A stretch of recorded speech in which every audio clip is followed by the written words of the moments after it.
We just want to give the clear message that, Uber is welcome, but as long as they follow the same rules and regulation which we are following for years and years.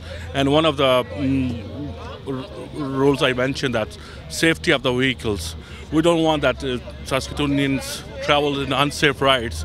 For the taxis, they go for the inspections every year, and it's done through SGI certified mechanics. And if they do follow the same rules and regulation which we are following for years, we have no problem to welcoming the Ubers. We believe a vehicle for hire is a vehicle for hire regardless of the technology utilized to access it.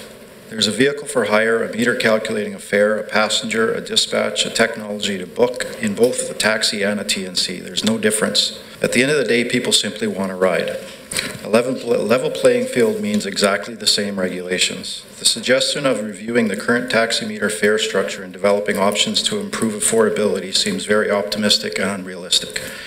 Establishing a no surge seems to be the only way to achieve this. This model does not work. If entertained, a priority must be considered for those drivers not owning taxi plates that have serviced our communities for the lengthiest of tenures. Public safety should be a priority as you look at the bylaws.